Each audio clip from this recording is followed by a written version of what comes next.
باب الطیب للجمعۃ، جمعے کے دن خوشبو لگانا. حدثنا علی بن عبد اللہ بن جعفر قال اخبرنا حرمی بن عمارة قال حدثنا شعبة عن ابی بکر بن المنکدر قال حدثني عمرو بن سلیم الانصاری قال اشهد على ابی سعید. عمرو بن سلیم کیا کہتے ہیں کہ میں ابو سعید پر گواہی دیتا ہوں. قال اشهد على رسول اللہ صلی اللہ علیہ وسلم، اور ابو سعید کیا کہتے ہیں میں حضور صلی اللہ علیہ وسلم کے بارے میں گواہی دیتا ہوں. کس بات کی گواہی؟ قال آپ نے فرمایا الغسل یوم الجمعۃ واجب علی کل محتلم، کہ ہر بالغ پر جمعے کا غسل واجب ہے. وان یستنى، اور یہ کہ مسواک کرے.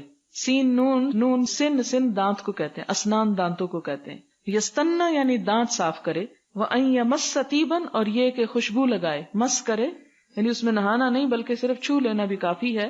ان وجدہ، اگر وہ پائے، یعنی اگر کسی کے گھر میں خوشبو ہو تو جمعے کے دن وہ خوشبو بھی لگائے. قال عمرو کہتے ہیں اما الغسل فاشهد انه واجب، کہ غسل کی میں گواہی دیتا ہوں کہ یہ واجب ہے.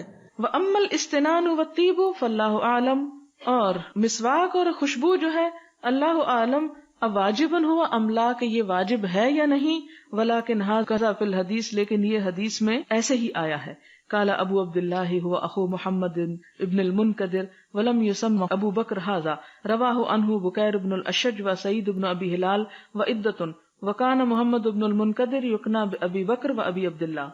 تو اس سے کیا پتہ چلتا ہے کہ نہانا، خوشبو لگانا، مسواک کرنا تینوں ہی لازم ہے. اور چونکہ یہ تینوں ایک جگہ پر آ گئی، اس سے یہ پتہ چلتا ہے کہ یہ جو غسل ہے یہ اس طرح واجب نہیں آتا کہ جو فرض کے درجے میں ایک طرح سے آ جاتا ہے، بہت ضروری، یعنی بہت پسندیدہ ہے، بہت اس کی تاکید کی گئی. لیکن اگر کوئی کسی وجہ سے نہیں کر سکا تو وہ ایسا نہیں کہ جیسے کسی نے فرض نماز چھوڑ دی ہو، اس کا قصور ایسا نہیں، کیونکہ اس کے ساتھ جیسے خوشبو ہے، مسواک ہے، ان کا بھی حکم ایسے ہی جیسے غسل کا کہا گیا.